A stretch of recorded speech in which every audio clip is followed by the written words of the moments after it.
Religious cultures in particular associate magic with evil and will persecute witches and sorcerers, even New Age people for that reason. It's a similar process to the way that science cultures associate magic with fraud and deception and lies and illusion. The different cultures tackle evil in a different way. Religious cultures see evil as something that must be got rid of, banished. When I talk about religious cultures, I mean those cultures that bind people into groups. The word religio means to bind together. And so obviously religion fits that, but so does politics also, I see as a religious culture.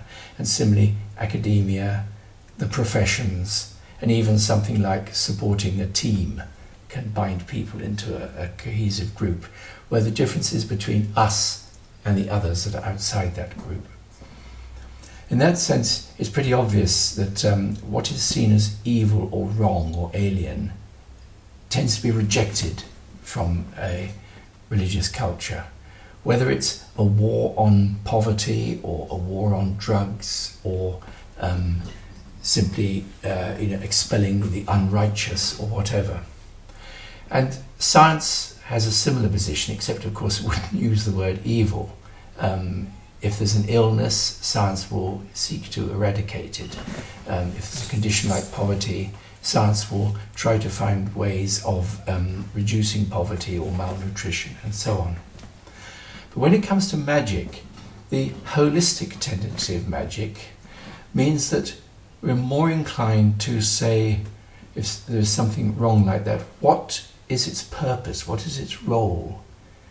Can anything be done with it other than simply eliminating it? Because it is part of wholeness, it is part of creation.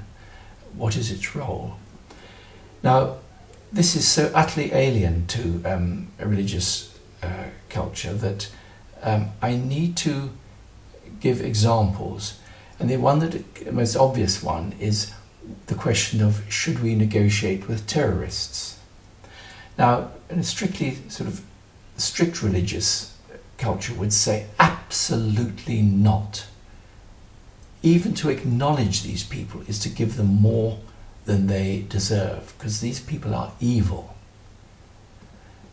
Now, a more pragmatic liberal approach is to say, I think we should listen to these people, because at the best we might actually understand them and reach some compromise and save hundreds, thousands of lives. And at the worst, if we do end up declaring war on these people, then we will know them much better. We will know what motivates them. We'll be in a stronger position. It's a win-win situation. And that is much more the magical way of looking at these things. If there is some demon in your life or something like that, what is its purpose? What does it want? And the best examples are ones which have a psychological analogy. There's a certain type of demon that will make you feel useless, inferior, put you down.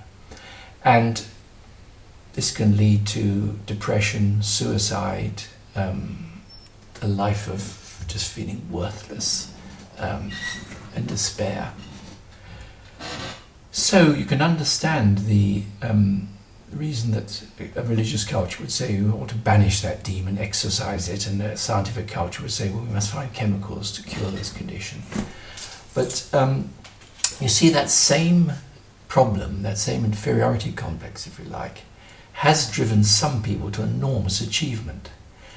It might be a rich business tycoon or a leading politician or even a bodybuilder or an athlete who, through a sense of their own inadequacy and inferiority, fights and becomes something amazing. Now, if that is done in a controlled way, it could be enormously valuable. So don't get the idea that magic, oh well, we can get demons to do what we like and we can achieve anything.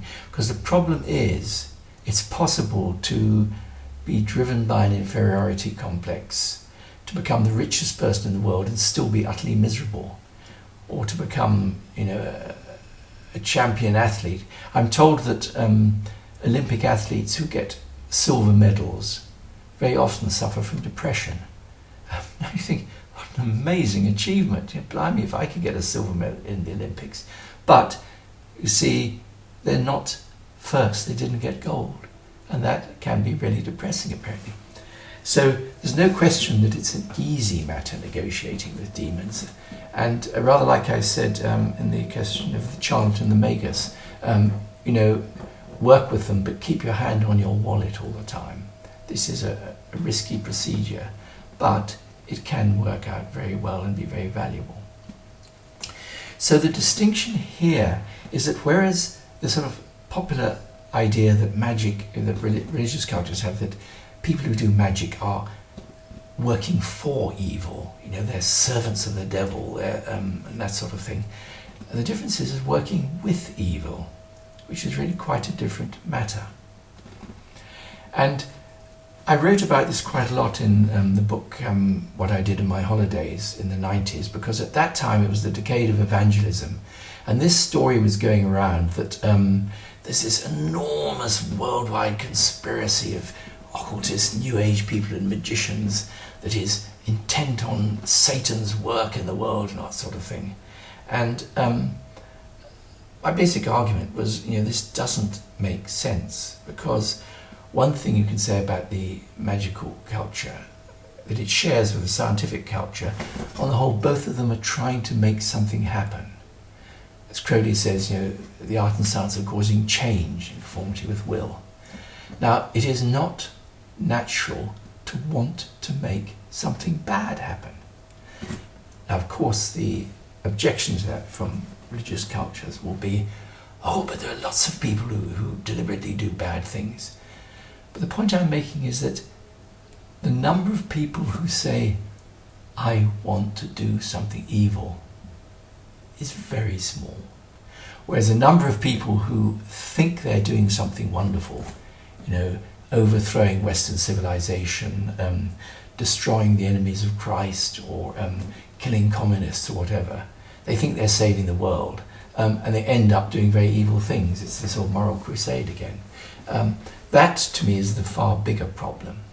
Now, I'm not saying that no one has ever said, I want to do evil. I mean, human nature being what it is, someone would want to do that just to prove that they could do it.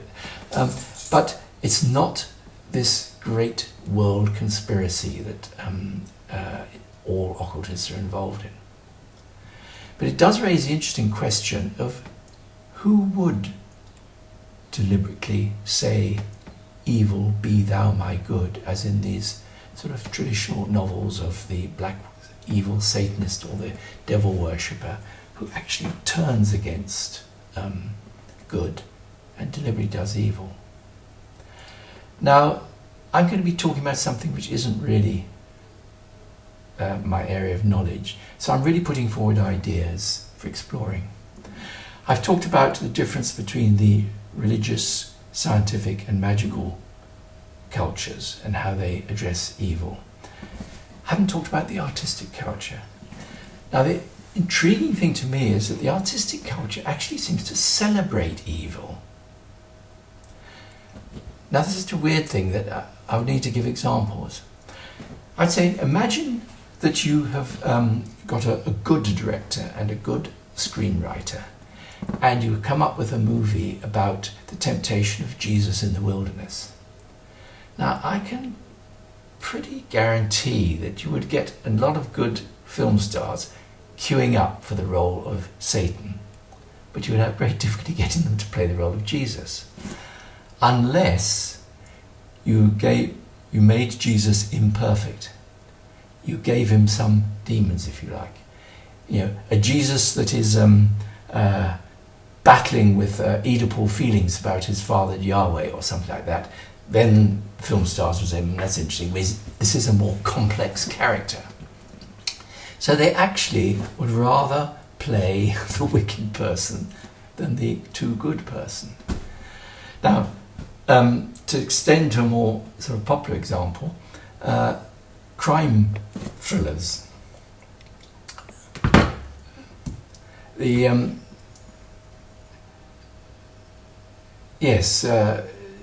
detective movies and novels is a genre that spans the whole spectrum from, soap opera trash right up to what's considered to be really good works of art or fine novels. My rule of thumb for judging how much the critics will praise a particular detective is that the more problems they have, the more artistic it'll be seen.